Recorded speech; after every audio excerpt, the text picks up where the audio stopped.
I want to open today by talking about breast health. It's one of those things, an ounce of prevention can lead to 82 tons of cure, because things relate to breast health and why women get into fibrocystic breast issues and even worse. And so, like for example, any breast cancer that develops, it takes 10 to 15 years for that to develop, and it takes a lot of different things, the things that cause illness, that play into the development of that. So another way to look at it is, how do I promote breast health? Well, for one thing, breast glandular tissue. Breasts have glands. When any woman feels her own breasts, she can feel lumps and bumps in there.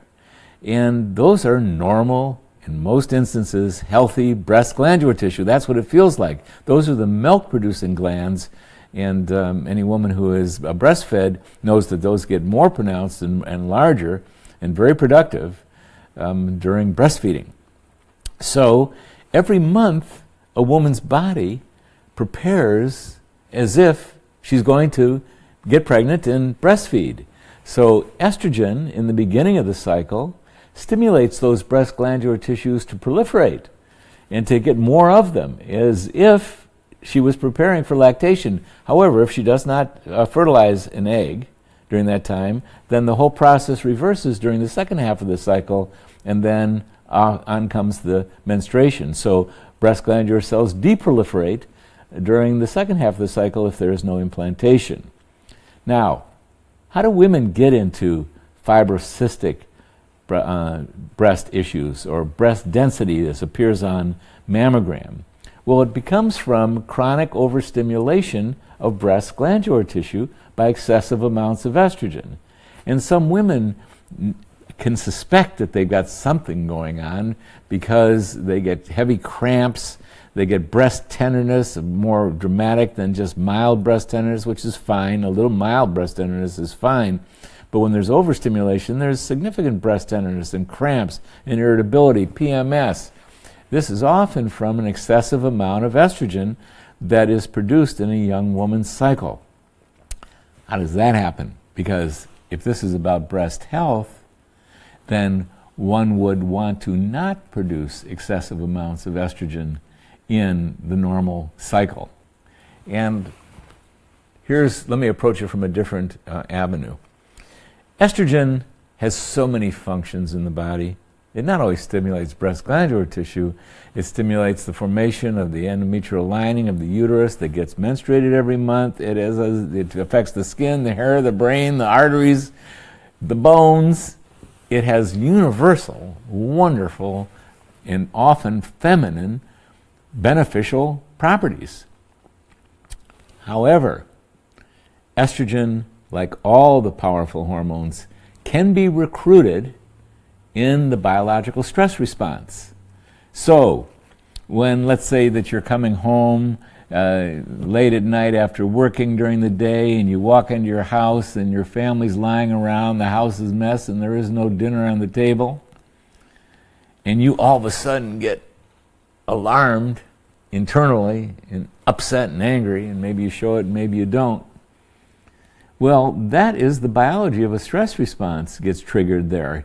These strong feelings and uncomfortable thoughts that you might have, they're as effective as recruiting the biology of the stress response as being attacked by a saber-toothed tiger is.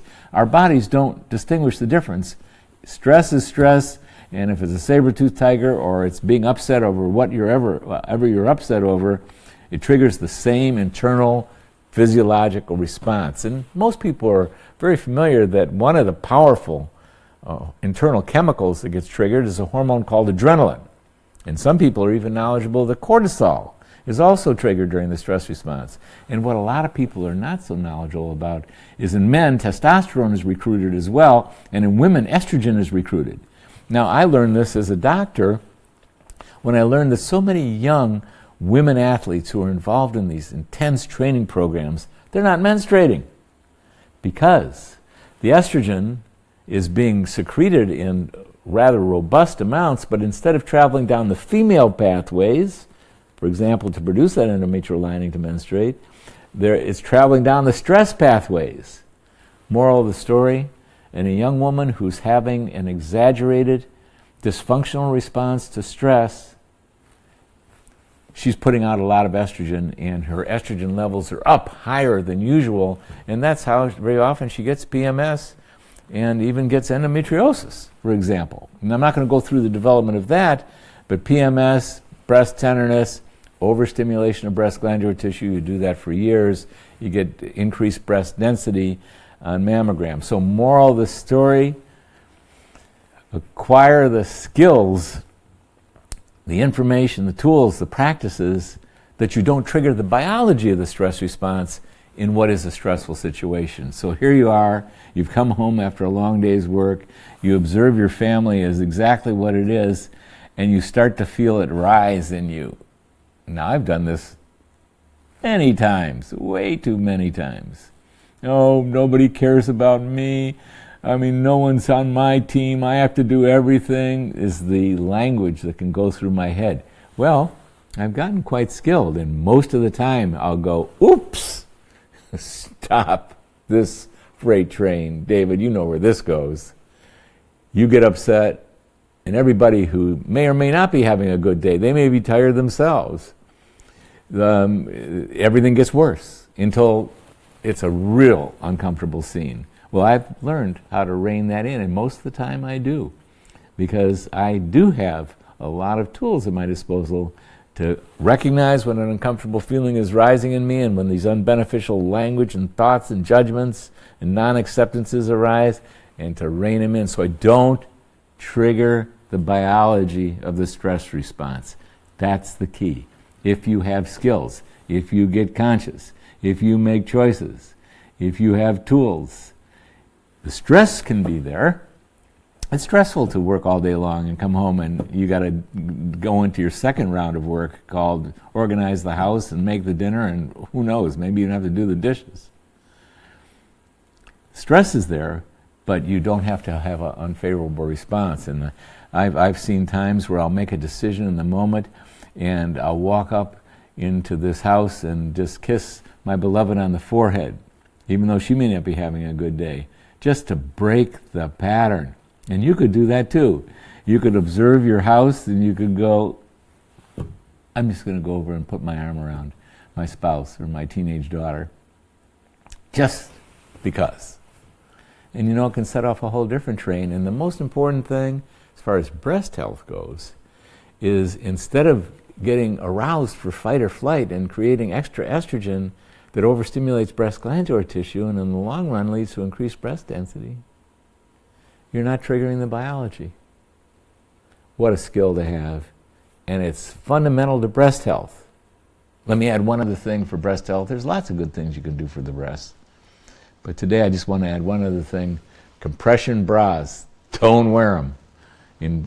Medical studies have been done in cultures where women do not wear brasiers. They have much, much, much better breast health and much lower incidence of breast cancer than women who wear bras 24/7 or compression bras.